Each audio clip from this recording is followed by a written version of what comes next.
Jika ada seseorang sudah sampai usia 40 tahun, maka dia mesti hati-hati, mesti punya persiapan terbaik, khususnya 5 persiapan ini. 1.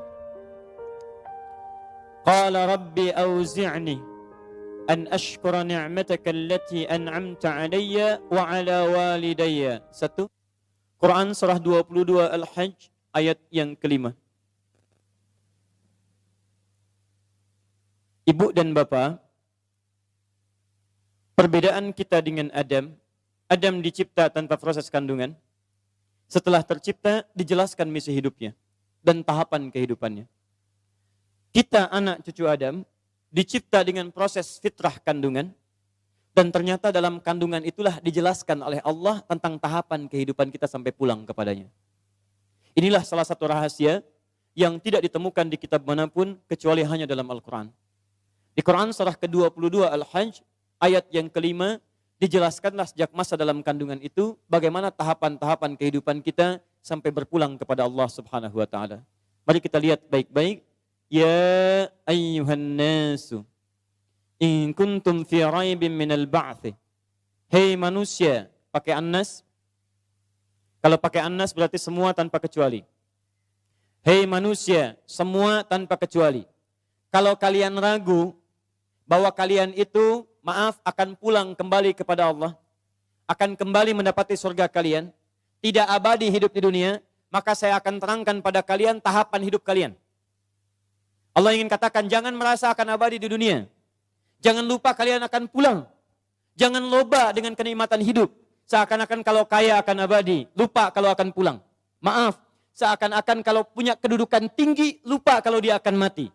Seakan-akan kalau pintar, lupa kalau dia akan kembali pada Allah Subhanahu wa taala. Hei manusia, kamu jangan lupa kamu akan pulang. Cepat cari bekal. Kalau kamu ragu, saya terangkan dari sekarang tentang etape kehidupan kalian. Ini yang akan kalian alami dari sejak akan lahir sampai pulang kepada saya. 1. Ya ayyuhan nasu in kuntum fi raibin minal ba'thi fa inna khalaqnakum min turab. Tahap pertama, kami ciptakan kalian dari saripati tanah. Ayah, ibu makan, kemudian mengkonsumsi dan sebagainya. Makanan berasal dari tanah, ditanam, tumbuh, diambil saripatinya, kemudian sampai dimakan, sampai dalam tubuh kita. Maaf, kemudian terjadi pernikahan seperti tadi, ayah ibu kemudian berhubungan, kemudian istrinya mengandung. Lihat baik-baik. Thumma, setelah jadi turab, min alaqah, min nutfah, thumma min nutfah. Dari ayah jadi sperma, dari ibu keluar ovum, di situ bertemu. Pancaran keduanya disebut dengan nutfah. Sperma dengan ovum bertemu jadi nutfah. Thumma min alaqah. Kemudian dari nutfah jadi alaqah. Zigat yang menempel di dinding rahim. Demi Allah saya katakan tidak ada kitab yang paling jelas menerangkan tentang ini kecuali Al-Quran. Dan tidak sedikit orang masuk Islam ketika membaca ayat ini. Sperma, ovum bertemu, nutfah. Proses jadi alaqah. Zigat menempel di dinding rahim. Thumma setelah itu mudghah. Berbentuk jadi keratan daging mukhallaqah yang mulai ada bentuknya. Usia 4 bulan. Ya, di 40 hari pertama, nutfah, jadi proses. 40 hari kedua, alaqah, jadi zigot menempel di dinding rahim. 40 hari ketiga, usia 4 bulan, mudghah, sudah berbentuk daging yang sudah ada, mulai bentuk keratan. Sudah ada, mulai ada bentuknya. Mohon izin, maaf. Usia 4 bulan inilah kemudian wahyu ditiupkan. Ya, fokus baik-baik. Wahyu kemudian ditiupkan, maaf, roh ditiupkan, bukan wahyu. Roh ditiupkan, masuk ke dalam mudghah ini, maka setiap ibu yang mengandung dalam usia 4 bulan, maka kandungan itu sudah ada isinya, sudah ada rohnya. Ya, baik-baik, nanti dalam sesi yang lain saya jelaskan bagaimana menjaga dalam kandungan ini supaya nanti terlahir anak yang saleh. Roh sudah masuk, terjadi perjanjian dengan Allah supaya mengakui Allah sebagai Tuhan. Quran surah 7 ayat 172. Setelah roh kemudian masuk ke dalam jasadnya, dalam mudghahnya, maka Allah tetapkan, dijaga oleh Allah dalam rahim sampai fase kelahirannya.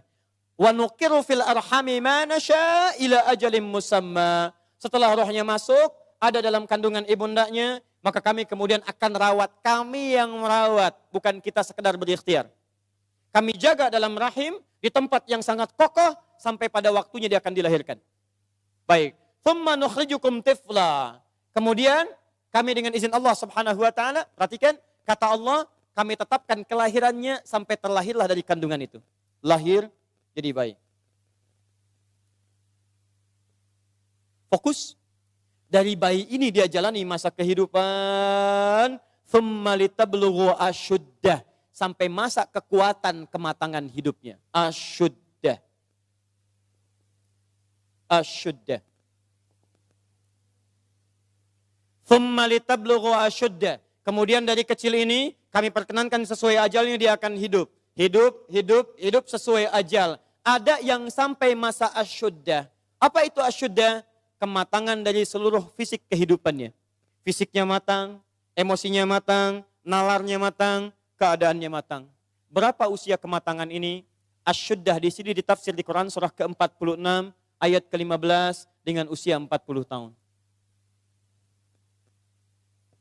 Tafsir ini dijelaskan di Quran surah ke-46 ayat 15. Masa asyuddah disebut oleh Quran masa usia 40 tahun.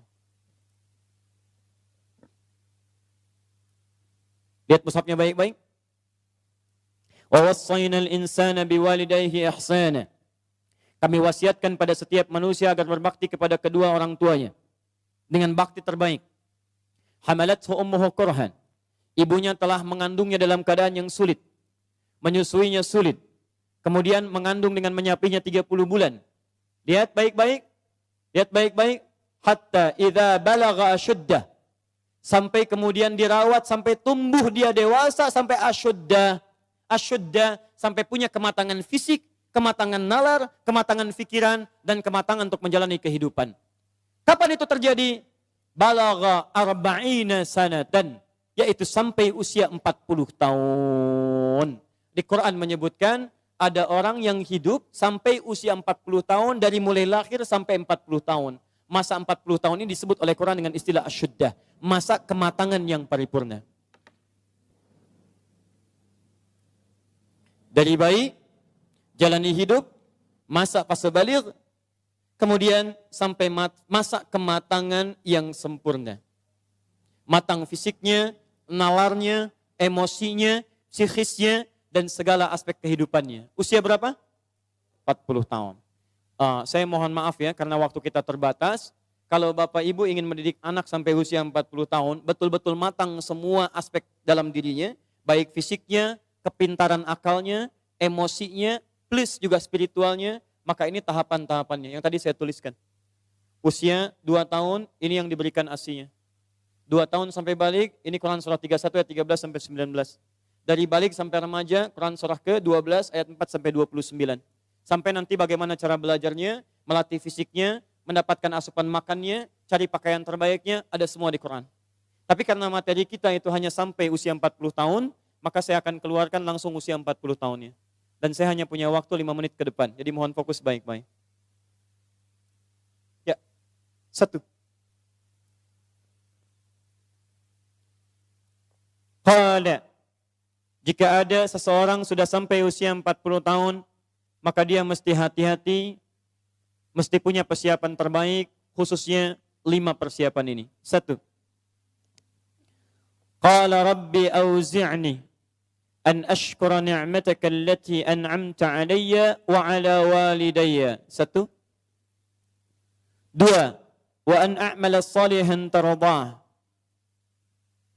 Sudah? 3. Awas hati-hati, saya langsung cepat, langsung mau ke ujung.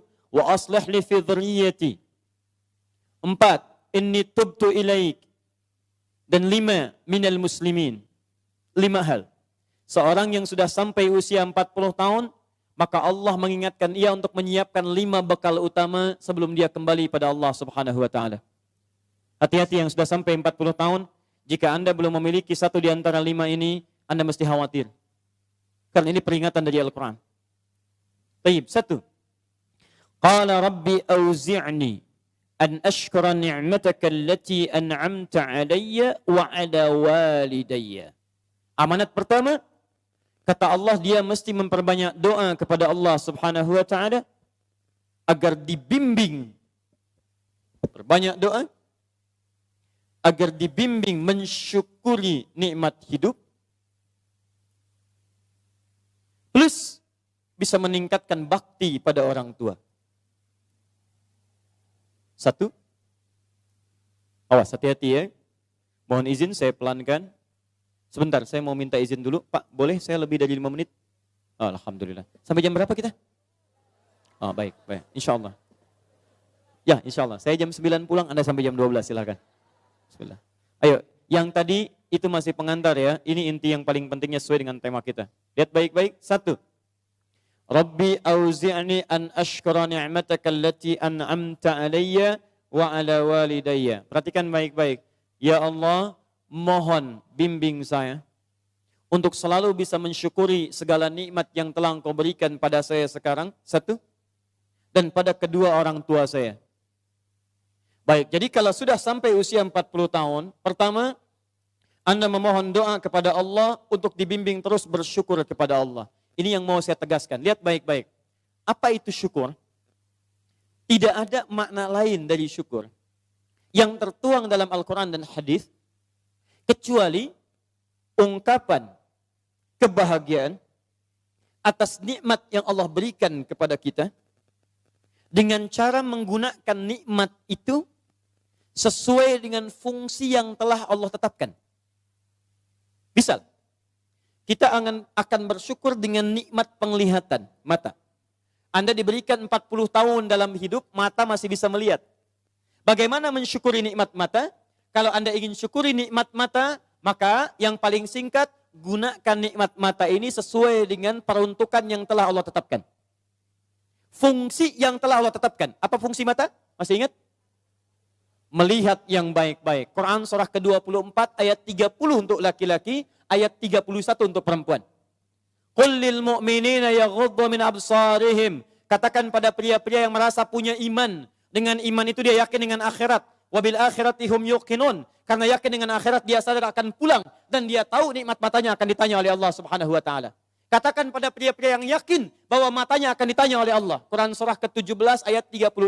Inna sam'a wal basara wal fuada kullu ulaika kana anhu mas'ula. Setiap pendengaran Anda, penglihatan Anda, plus apa yang Anda fikirkan, satu saat akan ditanya, dipertanggungjawabkan di hadapan Allah subhanahu wa ta'ala. Karena itu kata Allah, katakan pada orang-orang yang yakin dengan itu semua, ghuddu min absarihim, matanya hanya boleh melihat yang baik-baik saja. Yang tidak baik, palingkan. Ibu juga sama, ayat 31-nya. Wa kullil mu'minati yaghdudna min absarihinna. Katakan pada perempuan yang merasa yakin dengan Allah, yakin akan pulang, yakin akan ditanya, matanya hanya boleh melihat yang baik-baik saja menurut Allah. Yang tidak baik, palingkan. Di ghaddul basar itu bukan gak boleh lihat, Pak. Ghaddul basar itu silahkan lihat. Tapi ketika yang dilihat tidak baik menurut Allah, maka palingkan dari itu semua. Ini tidak tepat, teman-teman sekalian. Anda hanya mengucapkan Alhamdulillah ya, sampai sekarang penglihatan masih baik. Belum cukup. Baik itu dipakai lihat, Pak. Ghaddul basar itu silahkan lihat. Tapi ketika yang dilihat tidak baik menurut Allah, maka palingkan dari itu semua. Ini tidak tepat, teman-teman sekalian. Anda hanya mengucapkan Alhamdulillah ya, sampai sekarang penglihatan masih baik. Belum cukup. Baik itu dipakai lihat apa? Penglihatannya baik. Tapi masalahnya yang dilihat baik tidak. Itu poinnya. Maaf, ada anak usia 4 tahun, Bu, Pak. Tidak bisa melihat. Dalam tidak bisa melihatnya, dia masih mau menghafal Al-Quran. Namanya Mu'af. Tinggalnya di Asyut. Adanya di Kaira. Negaranya Mesir. Matanya nggak bisa lihat. Tapi dia sampaikan pada bapaknya. Pak, saya ingin menghafal Al-Quran. Saya ingin menghafal Al-Quran. Kata bapaknya, kamu yakin? Saya yakin.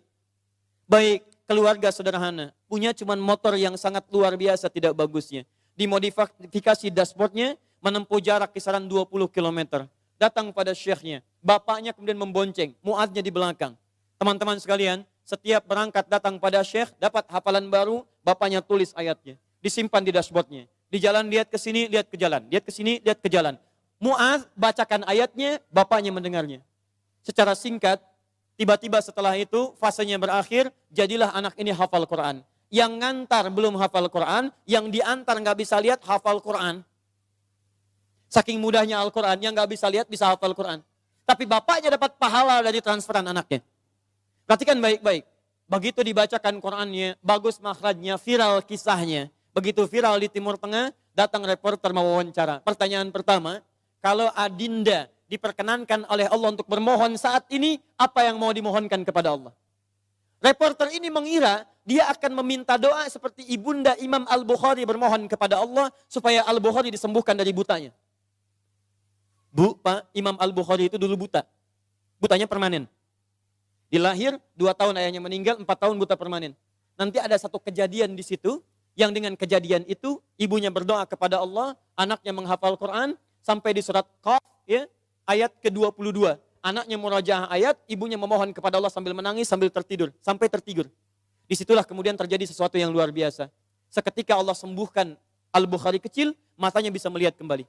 Karena kajian kita bukan di sini, lain waktu nanti saya terangkan. Anda yang punya kitab Fathul Bari, Syarah Sahih Al-Bukhari, beli jilid pertama, kitab Muqaddimah, halaman 634, paling kiri, paragraf yang ketiga, baris 1 sampai dengan 9. Anda temukan kisahnya. Nah, reporter ini mengira, ini Mu'adz akan minta kepada Allah seperti Al-Bukhari kecil memohon kepada Allah, matanya bisa melihat lagi. Ternyata lihat baik-baik. Kalau saya diperkenankan bermohon kepada Allah dan permohonan saya dikabulkan, maka pertama, saya akan mohon kepada Allah untuk tetap membutakan mata saya sampai dengan kiamat. Ya Rabb, mohon butakan mata saya sampai kiamat. Karena dengan buta mata ini saya bisa menghafal Quran. Saya takut ya Allah, kalau saya melihat lagi, mata saya melihat maksiat dan hilang Quran dari hafalan saya. Anda bisa bayangkan, anak kecil 4 tahun, mata nggak bisa lihat, digunakan menghafal Quran. Dan dia takut kalau melihat matanya dipakai maksiat. Antum dikasih 40 tahun. 40 tahun, lebih daripada 4 tahun, lebih dari 14 tahun. Anda sampai 40 tahun, dipakai apa mata Anda sampai dengan hari ini? Berapa maksiat yang telah Anda kumpulkan dari mata Anda itu? Mungkin wajar, jangankan hafal, baca masih sulit, lihat mushaf masih enggan, membaca masih susah. Kalau Anda sulit berhadapan dengan Al-Quran dalam pandangan Anda, tanyakan pada diri Anda, dipakai maksiat apa mata ini selama ini? Makanya ulama mengatakan, kalau mata Anda sulit melihat mushaf, jangan dulu dibaca. Bawa mushaf yang paling besar, simpan di ruang tengah Anda, bangun malam-malam jam 2, gak usah dibaca. Lihat mushaf, lalu sampaikan pada diri Anda, ya Allah, dosa apa, maksiat apa mata saya sampai lihat mushaf pun gak bisa. Anda mesti hati-hati. Dan Anda berlomba dengan itu. Demi Allah saya katakan, saya kunjungi beberapa tempat di Indonesia. Dan luar biasa. Anak-anak sekarang 4 tahun, 5 tahun, 6 tahun sudah berlomba menghafal Quran. Saya dapat kunjungan anak dari Bali, kemarin Bu, dari Bali datang. Anak TK, usia 4 tahun mau 5 tahun. Datang dari Bali ke Masjid Al-Ihsan di Bekasi, hanya untuk menyetorkan hafalan surah Abasa. Abasa wa tawalla an ja'ahul a'ma. Hanya menyetorkan surah Abasa, datang dari Bali jauh-jauh ke Masjid Al-Ihsan ke Bekasi. Anak 4 tahun. Antum diberikan 40 tahun, lebih daripada itu. Untuk baca saja masih belum punya waktu. Anda butuh berapa tahun lagi? Anda mesti hati-hati. Dan hebatnya, Anda yakin akan pulang. Anda yakin akan meninggal. Ya, Anda itu, saya bingung saya. Urusan dunia Anda cari-cari. Berangkat gelap, pulang gelap. Tapi Anda yakin akan ditinggalkan. Anda punya uang, Anda beli mobil. Tapi Anda tahu mobil itu akan dipakai. Mobil itu akan ditinggalkan.